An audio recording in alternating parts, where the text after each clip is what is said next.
Hello, everybody. So I'm back today after a very dynamic show yesterday, special show. And today we gonna have another champion. And you probably seen him last time, but it was pretty difficult for us to have a conversation. So he is back, and I hope that you're gonna enjoy the insight and what he's gonna bring to the platform today. So make sure you have your pen and your book or your paper, because it's gonna be a lot of learning today as usual. And don't don't stay at the learning stage. You have to implement after the show, and I hope that it's gonna make a difference in your life. So come in and really you can participate as well, ask question, give your insight, so that we get some energy, and also make sure that you leave this platform at the end of the show with some clarity on the subject that we're gonna focus on today. So today we're gonna focus on balanced leadership, and my guest is Rocco Romanella. Is a CEO and a founder as well. So he is the CEO of let me just check that, of 360 Management Services, and also, which is a consulting firm specializing in executive speaking, leadership development, and consulting service, but is also what I call a very experienced CEO. And he led, one of the largest rebranding initiative in franchising history, the UPS store. So he's gonna get the opportunity to talk about it a little bit more in detail, so that we understand the background that it comes with before delving into his new venture, the 360 management services. And the other thing that I want you to know about Rocky is a keynote speaker, and he spoke all over the world and internationally. So really, a great skill that he brings, and a great storyteller. So you'll get to see that as well today. And he's also an independent board member. He has offered the five-star book called Tighten the Lug Nuts, the Principle of Balanced Leadership. And I think that's, uh, the it's going to be one of the focus of the show today, because we focusing obviously on balanced leadership. So I'm not gonna stay long. We're gonna bring Rocky with us and have a great hour of greatness ahead of us. So don't go anywhere. Get ready. Make sure that you share with people who don't have the opportunity to actually be here, and so that you can spread the knowledge and get everybody on board.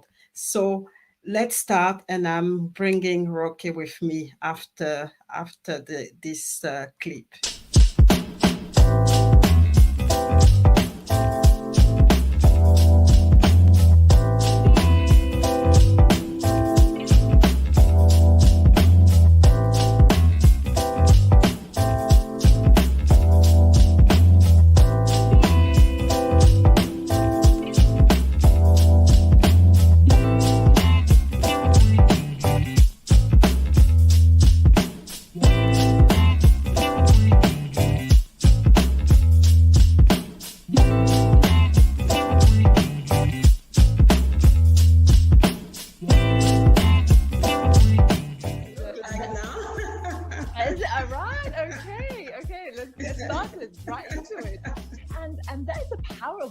Right?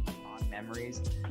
But as I got older, I started to be more aware of some of the abusive sides of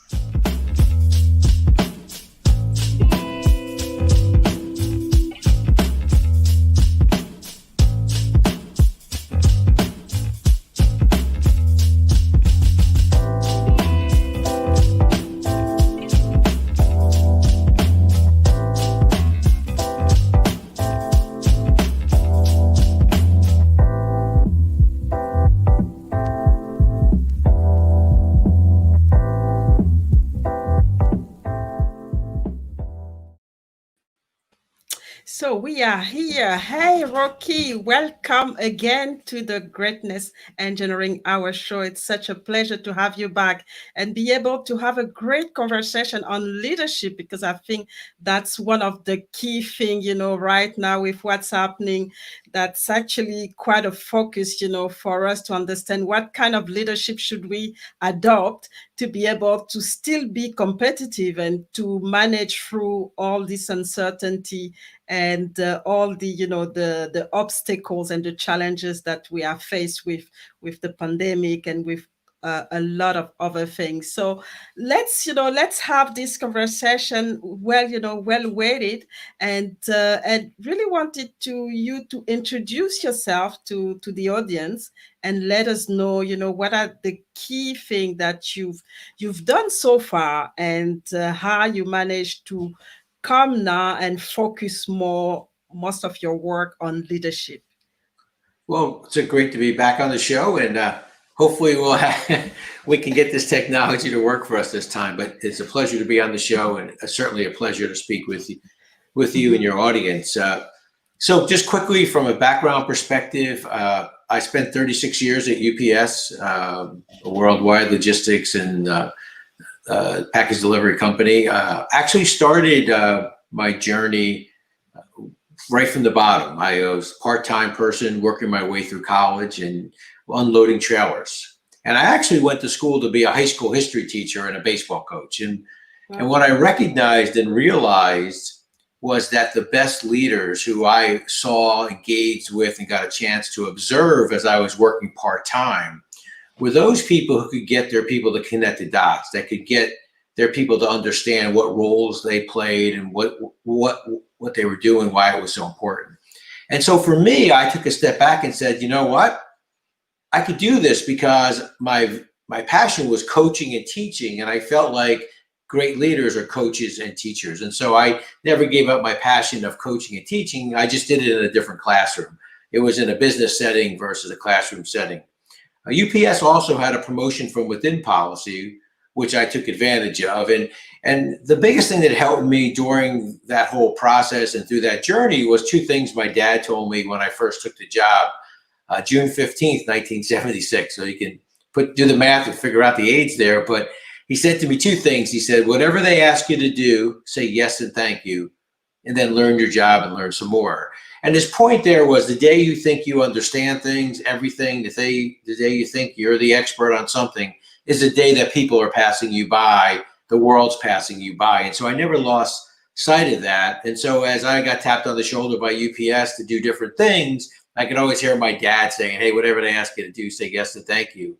And so I got the opportunity through this process to do some really interesting things and some things that, really gave me a chance to grow and develop. The first was we purchased mailboxes, et cetera, and we rebranded it to the UPS store. And as you said in the introduction, it was the largest rebranding of a franchise network in franchise history. What made it so different was we weren't changing the name from, let's say, Kentucky Fried Chicken to KFC or Weight Watchers to WW, Dunkin' Donuts to DD. We were actually changing the name from mailboxes, et cetera, to something completely different, the UPS store. And so that was the challenge. That was also the opportunity. And so that was a successful rebranding. And then we purchased over 20 companies and built what's today UPS Supply Chain Solutions. And I ran this side of the world, the US, Latin America, South America, Mexico, Canada, North and South America for UPS. Retired after 36 years, was recruited to be a CEO of a telecom company. We built cell towers, upgraded towers. We did a lot of work during the 3G to 4G. Now, of course, the 5G is happening now. And then we had a sale there, and then started my own company, 360 Management Services. So that's a lot, a lot of experience going from, like you said, from the bottom to, going up. So you really had the time and really experience how leadership is evolving, not only through time, but in an organization. And what I really wanted to know is, what do you think has been the great challenges in terms of leadership through, your journey in UPS? Because it took quite a quite an effort, I would say, for you to to go from the bottom and go up, and then later on at the top really become very competitive. So what do you think have been the key challenges, that the key obstacle that you had to overcome to be able to get to this position? Well, I think the first thing, and maybe one of the most important things, is that you have to understand that it's never about you. It's always about your people. And one of the strengths that makes great leadership is your ability to understand the things that you don't know. So I always tell Mm-hmm. people the biggest thing I know is what I don't know. And the things that I don't know, you have to be willing to ask for help, seek advice, bring in people who have that advice. And I think the mistake that leaders sometimes make is that they believe if they don't have all the answers, then that shows a weakness. I think it's the Mm-hmm. opposite. If you don't know those things, or if that's not in your core expertise, well, Mm-hmm. then I think what shows great leadership is your ability to bring in people, be confident enough to ask the right questions, and get the right people surrounding you to help you make those decisions.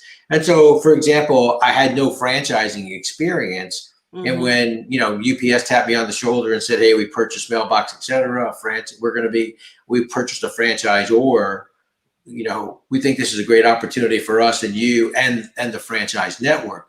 Well, for me, the first thing I did, because as I told you in the introduction, I worked my way up. I also was a UPS driver. And so for me, Mm-hmm. that valuable lesson of being a UPS driver, of doing the day-to-day work, was so important, so valuable, and something I took such great pride in. The first thing I did when I received the responsibility for this franchise network was go spend a day in a franchisee's store, Mm-hmm. understand what it is that they do, why they do it, and why what they do is so important. And so I think that brings you great credibility, but that was Mm-hmm. something I didn't know. And so, as I said before, the biggest thing I did know was what I didn't know. So I needed to understand franchising, and the best way to do that is to do it from the ground level up. And so I think that was a great lesson. And I think that's one of the things I would tell leaders today, especially those that are starting out, and even those senior leaders. Don't Mm-hmm. be afraid to raise your hand, or understand. Make sure you understand the things that you don't know, and seek the help and advice. And that shows great confidence. It doesn't show that you lack talent or you're not prepared. It actually shows that you have the confidence to ask for help.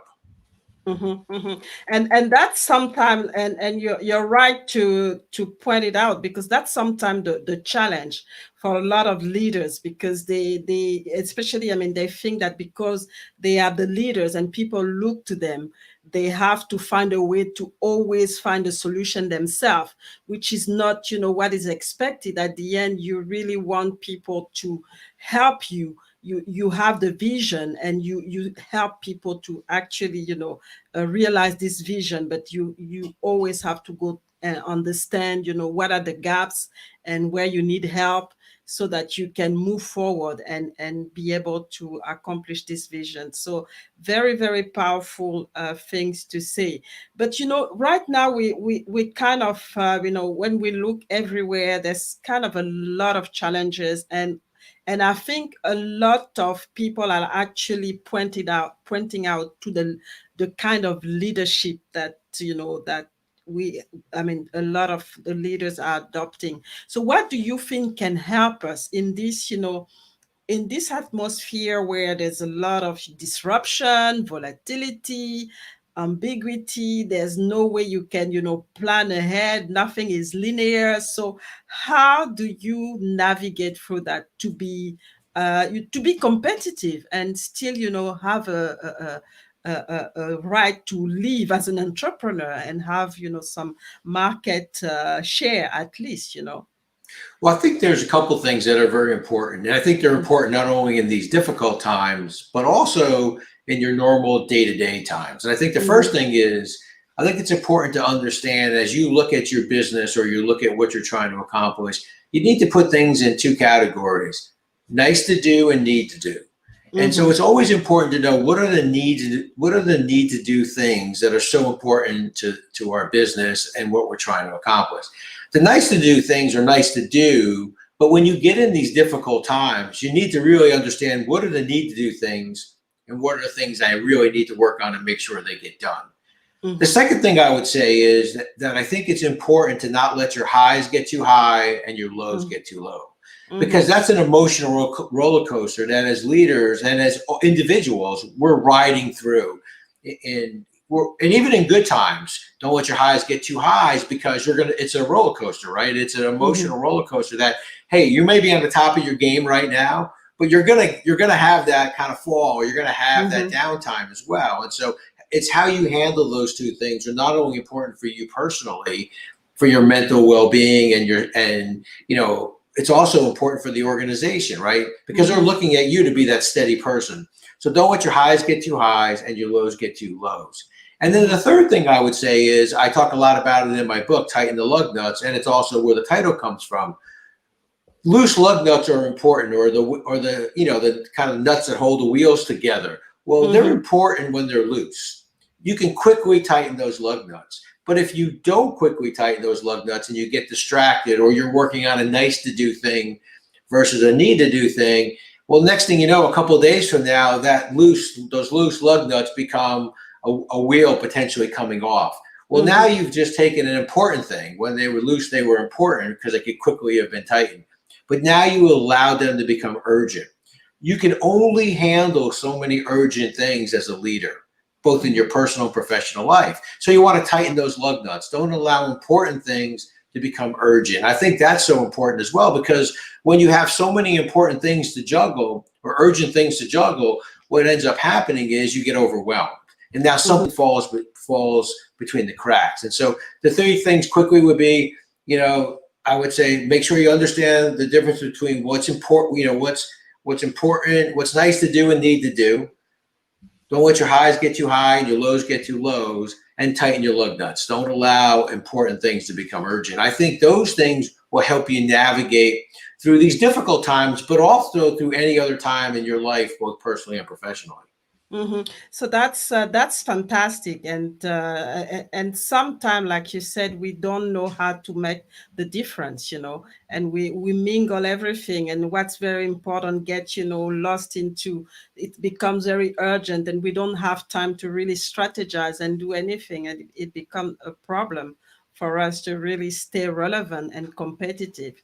So really, really good. So let's have a short break, and we'll come back and continue this conversation on leadership. And for those joining us just now, my guest today is Rocky Romanella, and we talking about leadership, and most importantly about balanced leadership. So, and for those who gonna have to watch the replay, please make sure, I hope that you got all the insight that Rocky already put out there. And if you have any question later on, just don't hesitate to contact us. So don't go anywhere. We'll be back in a short while.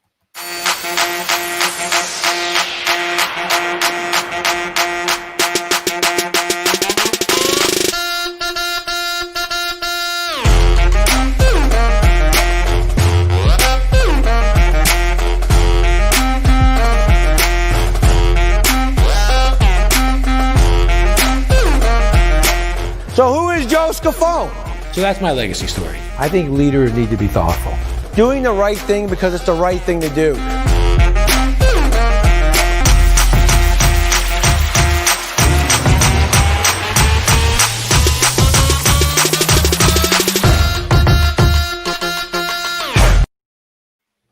So we are back. We are back with Rocky Romanella, and focusing today on leadership.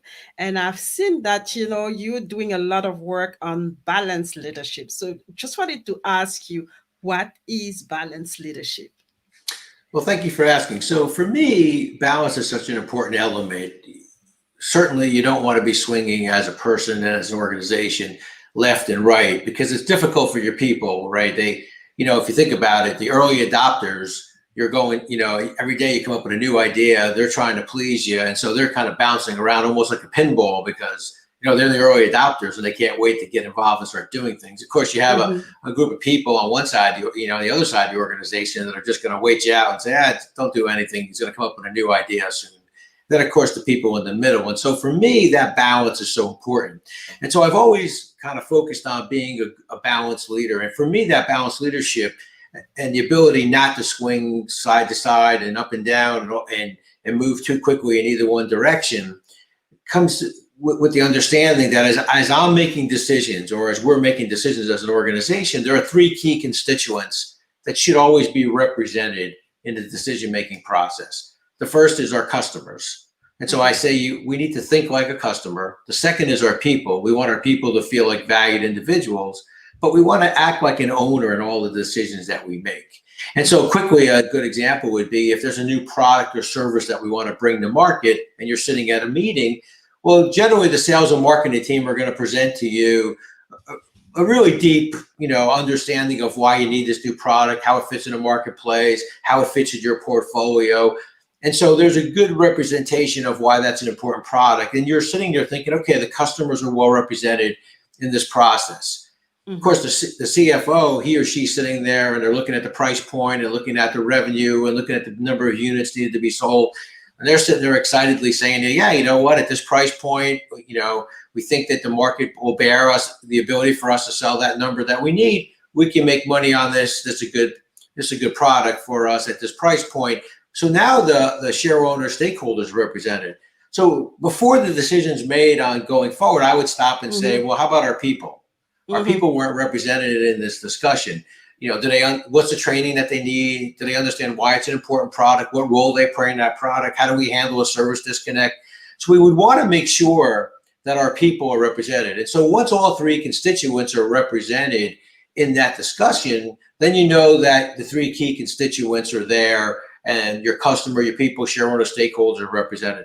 My final question I always ask is, hey, if this was your candy store, if you owned this business, if you were writing the check out of your personal checking account, would you make the decision? And once that person says, yes, I would, well, then I know they're bought in. Then I know that they take ownership of this process. And so for me, that's the process of balanced leadership. You want to think like a customer.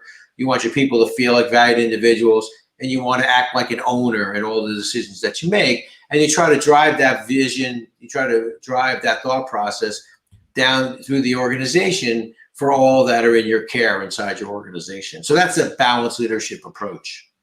So take care of your customers and your people, and also act like a owner and make sure that you deliver. But I think it can be very challenging because in this, especially the last few decades, I would say it was more about the financial part of things, because when you bring developing people and customers, obviously, I mean, you have to please your customer, but the development of people have always lagged behind. And I myself left companies because I didn't see I was not developed. It was just about KPIs and making sure that everything is profitable without thinking about the people actually working on it. So how do you go about it? Because it's really a key challenge, and we see a lot of turnout happening in companies. And like I said, I've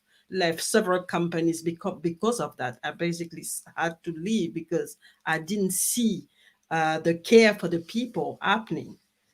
Well, put your engineering hat on. So once you build the process and you engineer the process, well, you're building this process with the thought process, with the end result of being a profitable company. So if the process is built properly, well then, and if the then go to works, okay, if I do these things and have this revenue base, have hit the KPIs as you said, well then profit is going to be the applause I get from our customers. Profit's going to be the outcome of it.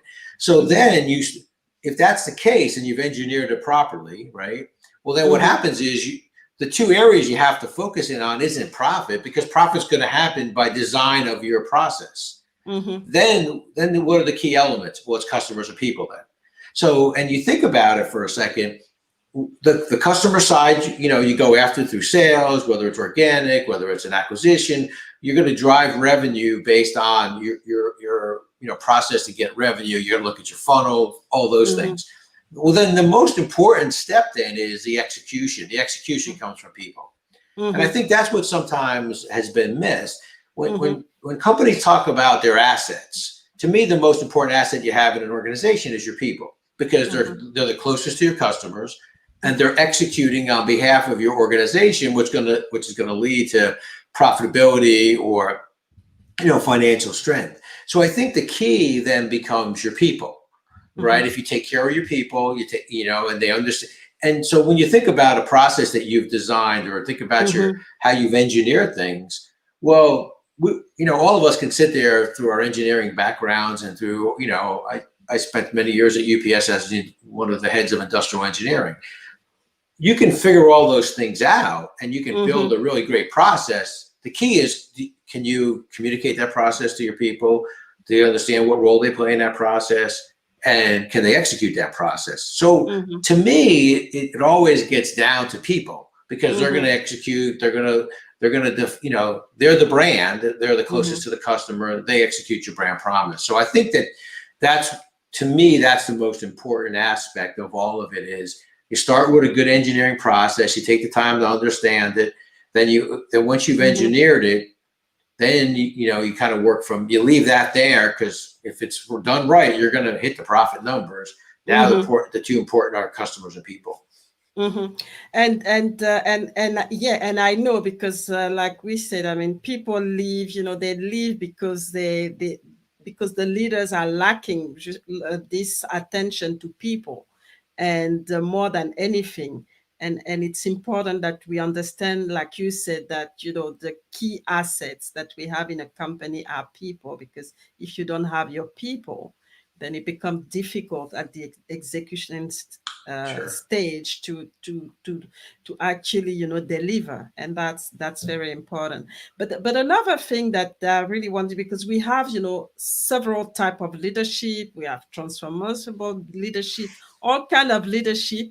And you bring you talked about the balanced leadership. So what are the benefits you think of balanced leadership in terms of bringing competitiveness to compare to the other style of leadership that that exists so far?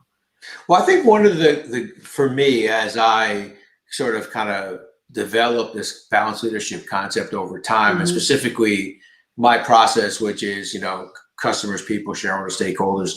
For me, the biggest advantage was, as in a plan. Now think about all the plans you've engineered and worked through your career.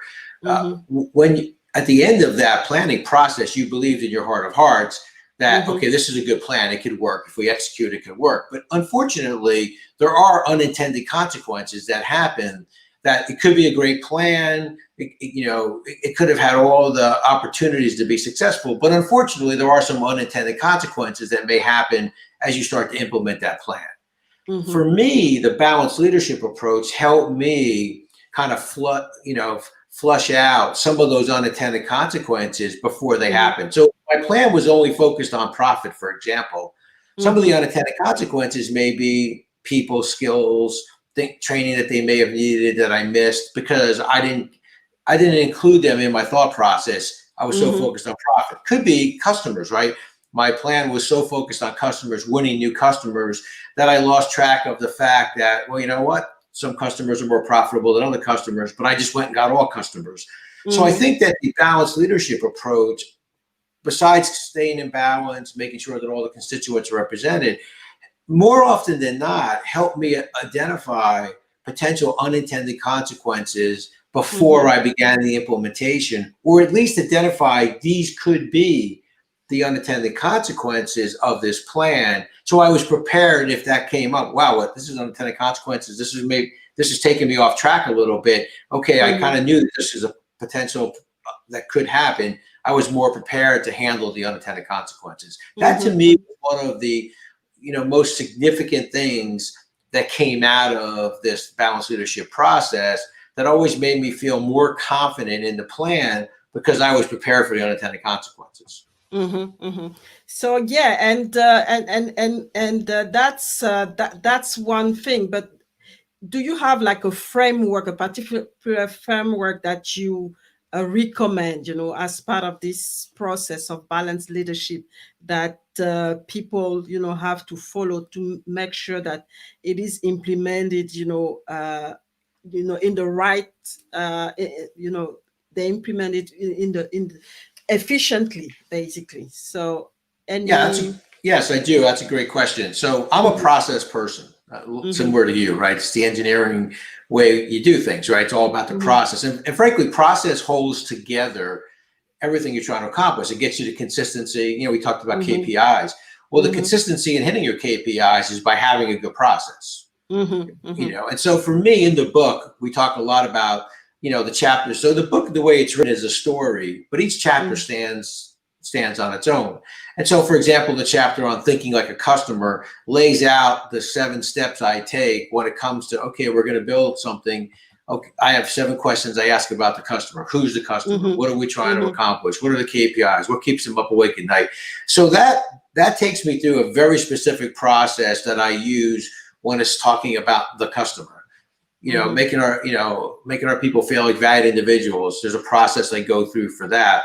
And then the shareholder stakeholders, the profitability, those kinds of things. So for me, it's a very organized approach. And it's interesting because people who know me, who've worked for me, when they go through that process with me, they start to, it's funny how the presentation changes. Like, so if you're going to present to me a new product, they'll come to the meeting and they'll answer those 7 questions on the customer. So who's the customer? And quickly, what do I mean by who's the customer?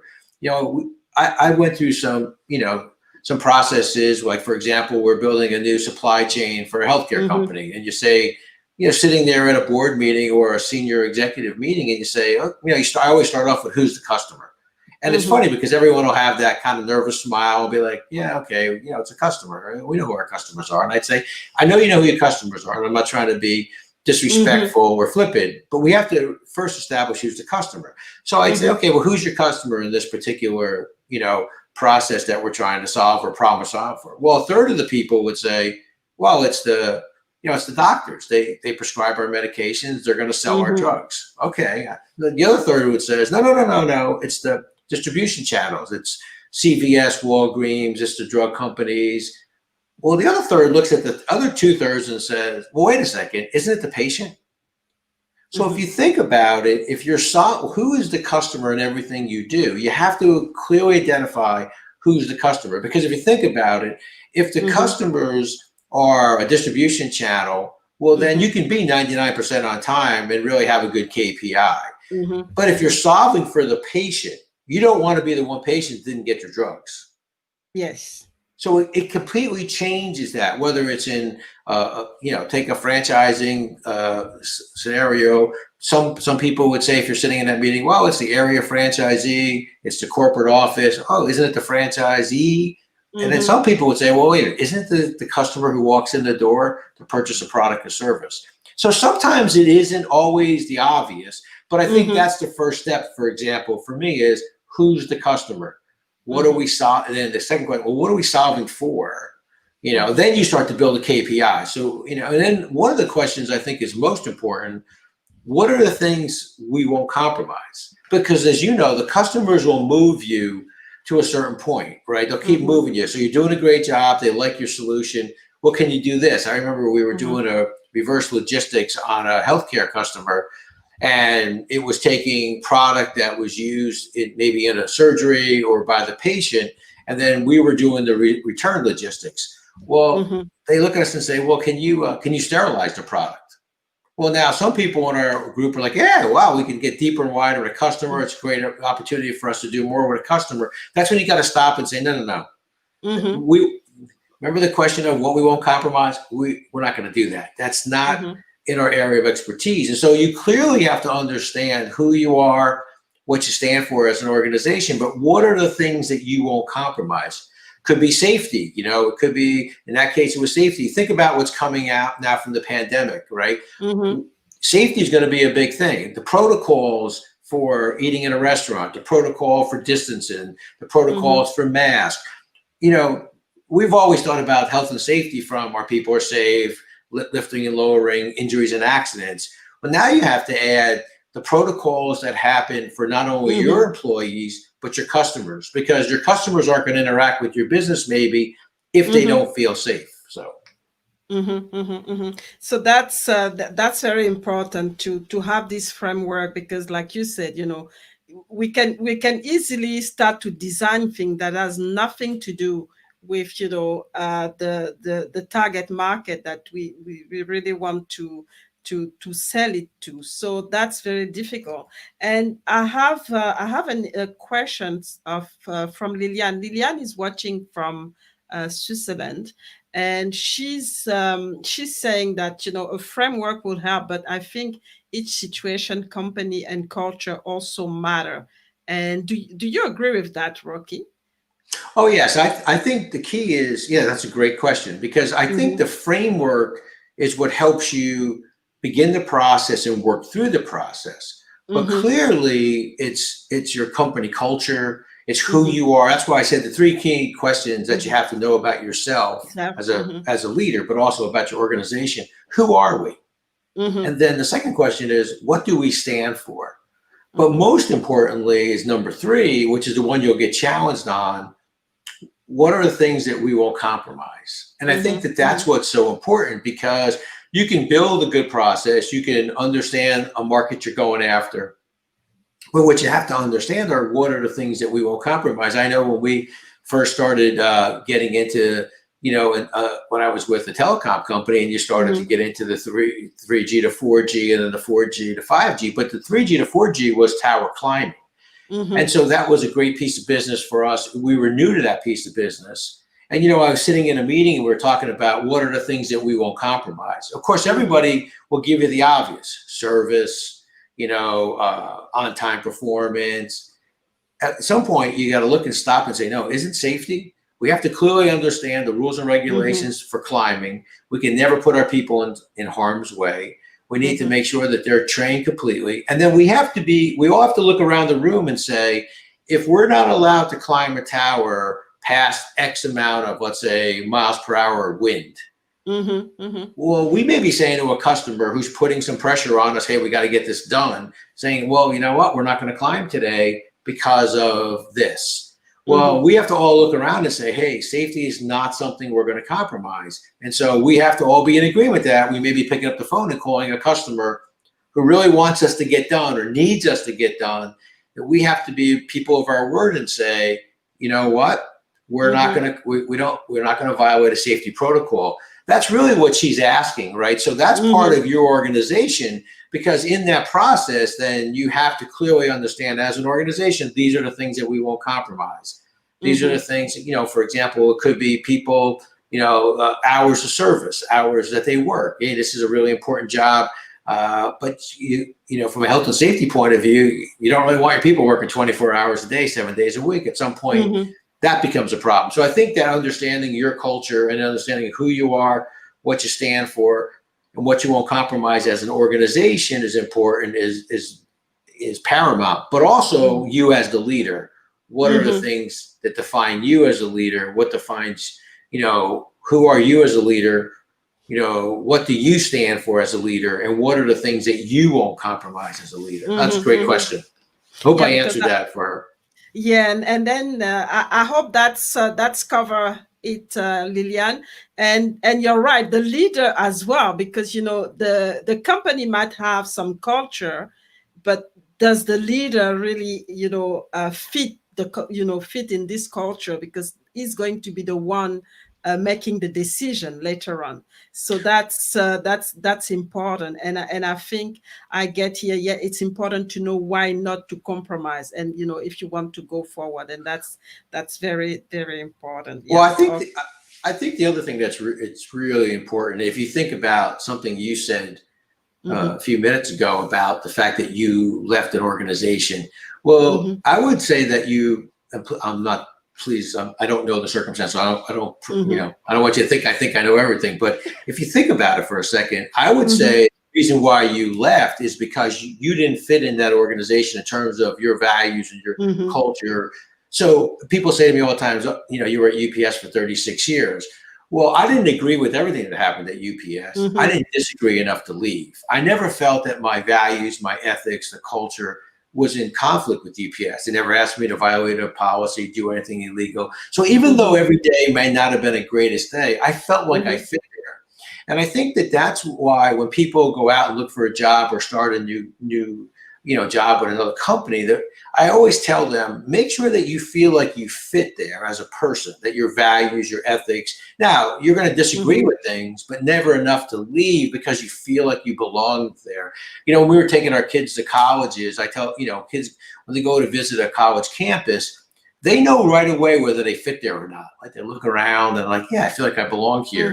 Well, that's what you want to do inside an organization. I feel like I belong here. I feel like, my ideas are valued. I feel like I'm a valued I'm not part of the problem here. I'm part of the solution. And I think that's why people stay in organizations. They feel like they belong there. They feel like they fit. They feel like who they are, what they stand for matches up with who they are and what the company stands for. I think that's so important if you want to retain top talent. But sometimes what happens is that some people are actually stuck. They don't agree with the culture, but because they don't have any other option, they might actually just tries to stick around and continue. But then it becomes a problem for the organization because you have somebody who actually doesn't believe in your values, but because of maybe personal circumstances, you have to pay the bills or whatever. I don't know for anybody. I mean, and then you're stuck in this organization, and it's actually not a good thing that you want from an organization point of view, where you have somebody who is not aligned with you but who is just there because he has no choice, and that can be the challenge in this case. And you can end up with having the wrong decision taken, and create an atmosphere where this person actually create disturbance into the team. Right. And that's not something that you can quantify in a way. So I mean, we're going to have another break, and we'll come back for the last part of the show. And I think Lillian is happy. You did cover a question, so that's really, thanks for the question, Lillian. And we're going to come back later after a short break. Don't go anywhere. We'll be back.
So we are back. We are back with Rocky, and we are having a very exciting conversation on leadership.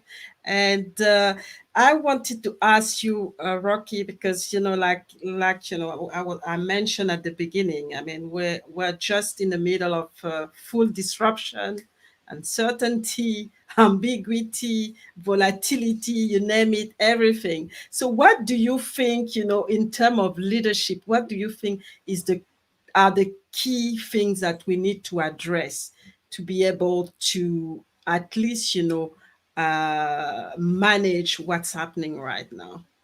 Well, I think the first thing is to understand that it's never about you as a leader. It's always about your people. And so once you understand it's about the people in your care inside your organization, it's about your customers, well, then you start to think about things differently, right? When it's about you, it becomes internal, and you start to think about the things that you may need or you may want, or the things that you're going through. I think you have to put that on the side as a leader, because your responsibility is to the people in your care and in your organization, your customers. And so once you start to do that, you start to think about what are the, as we said before, what are the need to do things I need to do? And then how do I begin that process of working on those things? At some point when we emerge from, from this, pandemic and the things that we're going through now, when we're clearly going to, tighten our sneakers and run as fast as we can, all of us, right, to get our business back, to get as many people as we can back working, and to try to get us back to whole as we can. What you don't want to do is look back and say, wow, during that time when I wasn't able to do the things we needed to do, or, I could have taken care of this, this, and this, but now that, loose lug nuts, you could say, now that we're running as fast as we can, I don't have the time to do those things. You'd hate to think I had time to take care of some things that needed to get taken care of. One of the things, for example, is on your customer base. You have to take, one of the things I recommend to companies as I'm working with them now through these times, through some virtual conferences and training sessions, is think about all of your customers and think about, how do your customers view you? Do they view you as a approved vendor? Do they view you as a solutions provider? Or do they view you as a trusted advisor? And think about that. Think about those three things. If I'm an approved vendor, then I'm a commodity. It's going to end up being a price situation. If I'm a solutions provider, well, they may utilize me along with some other folks to provide a solution.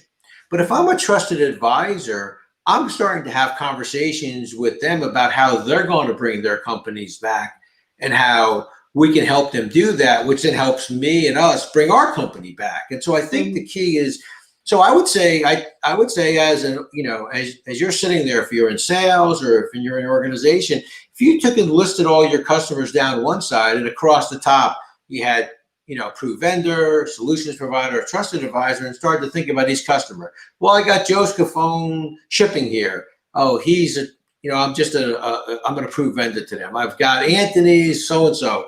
Well, I'm a solutions provider there.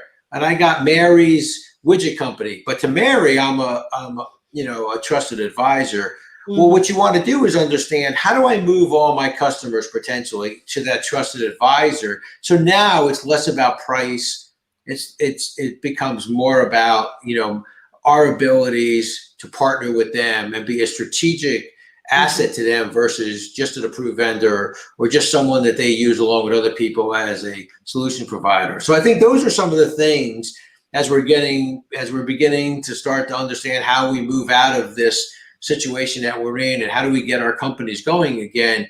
These are things that you should be doing now to, A, it keeps your people focused, keeps them engaged in the process, but B, it prepares you for when we really start to move forward again and kind of rebuild our organizations, rebuild our economy, rebuild our businesses, and frankly, rebuild our lives as we begin this process of getting back. But you'd hate to look back, right, and say, wow, I had some time during this to do those kinds of things. And that's important. I mean, it's basically the time for a full review, full audit of our business and how we do things, so that we can identify where we have gaps and really understand how we connect with our customers, with our employees as well, especially if we are we are the director or leading the company. And like you said, it's the time to really do it, because when things gonna start again, it might be too late, and we actually might be out of business actually. So that's a thing as well. So just because we're getting toward the end of the show, and one thing that because we've been in business for quite some time, more than 40 years, and now spending a lot of time on leadership. So what's next for you? And what is your legacy? What is the legacy that you are working toward? Well, for me, legacy is about this concept of leaving things a little better than you found them. People are better because of their time with you.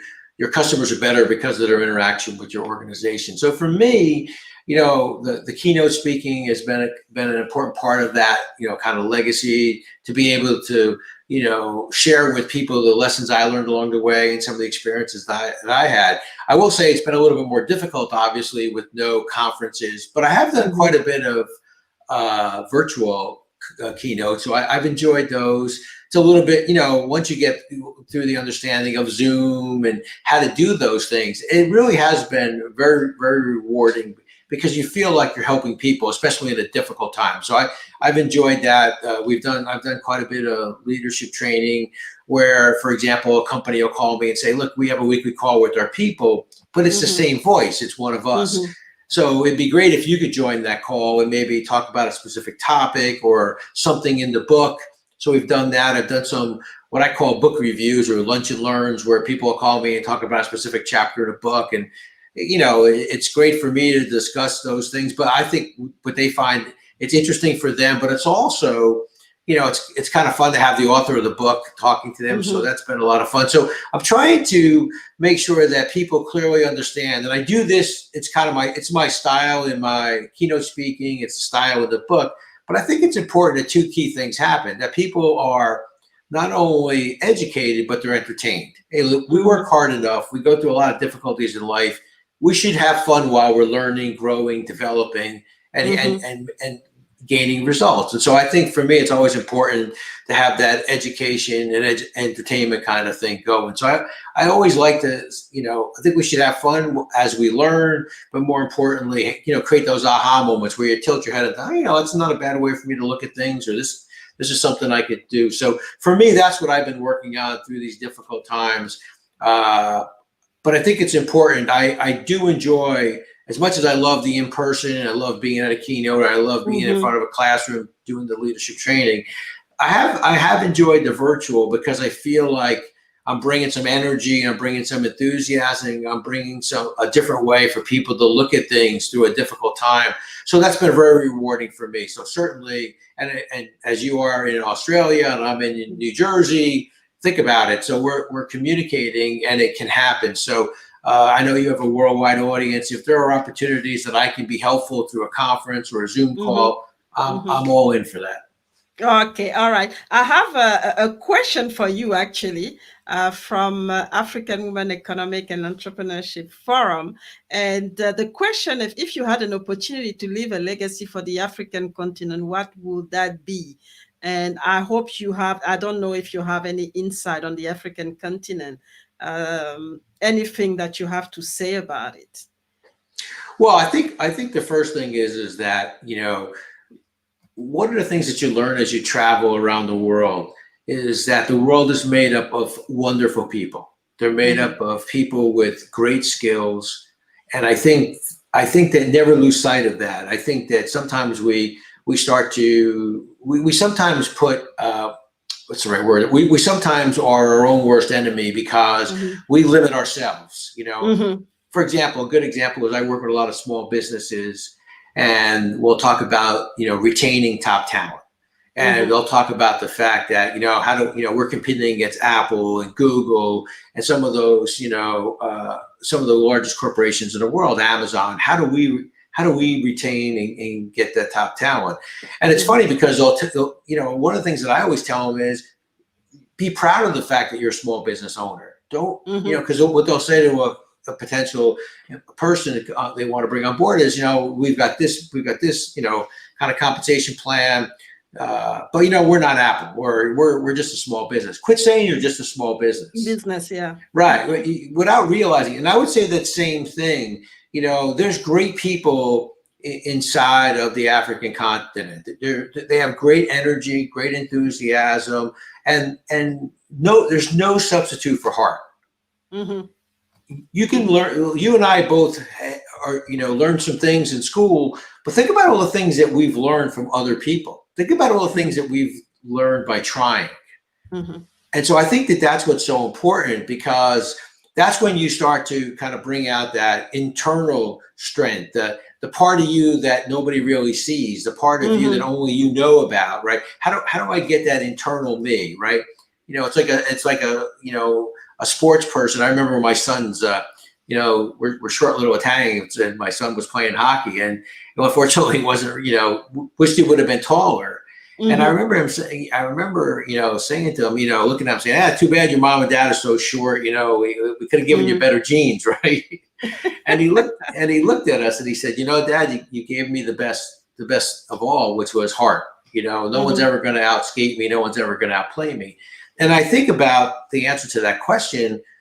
You know what? That's the heart of the African continent. That's the heart of those individuals there that want to do more, do it better, and want to do more for themselves and their families. And but that you can never put a price on that. You can never quantify someone's heart. And I think that, or their desire, and I think that's what's so important. So use that as your strength. Use that as that's Mm-hmm. our energy, right? That's the fuel in the tank.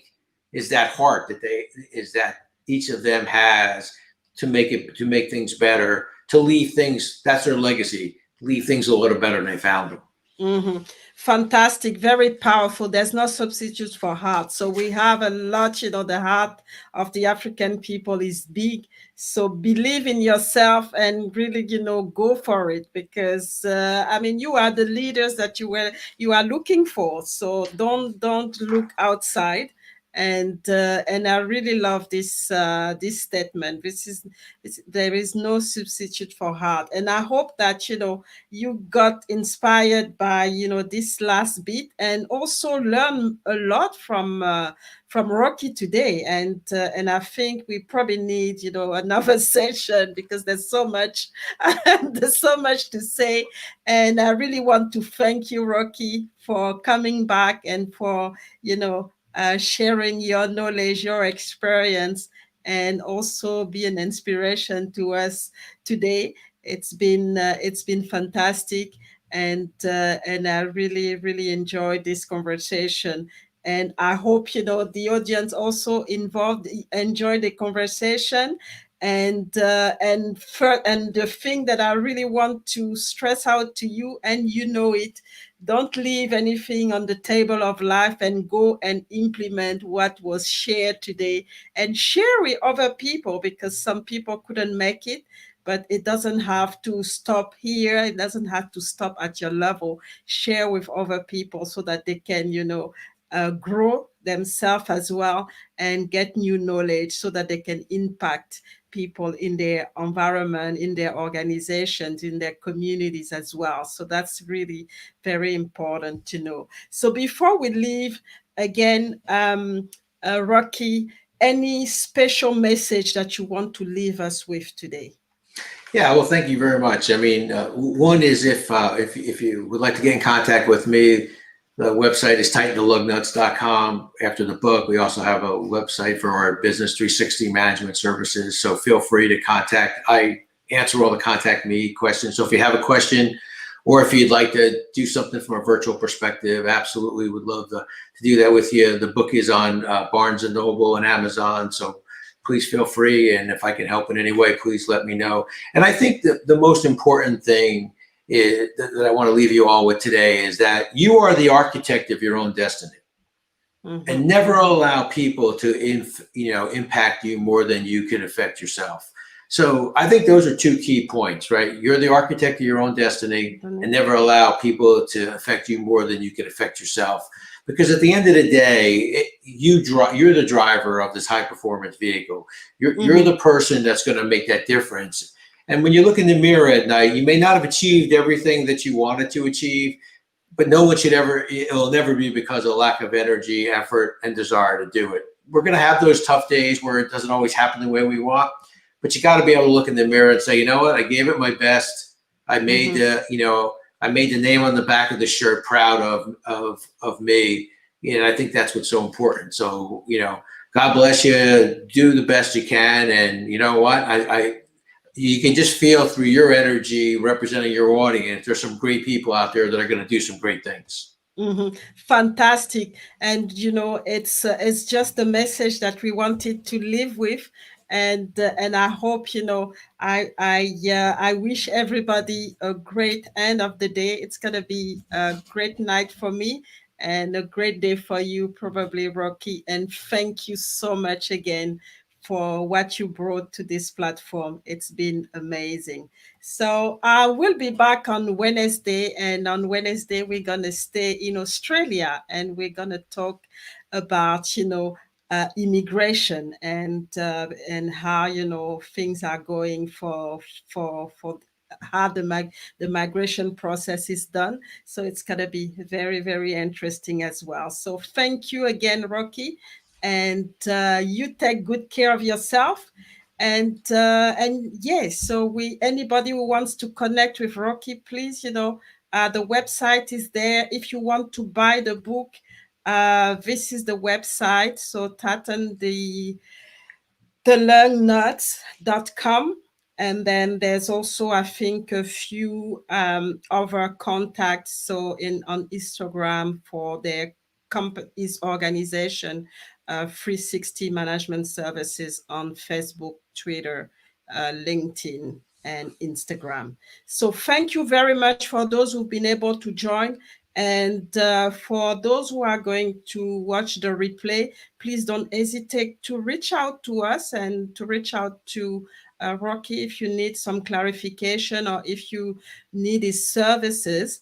And really, make sure, like I said, that you take action and continue to believe in yourself and to step into your greatness.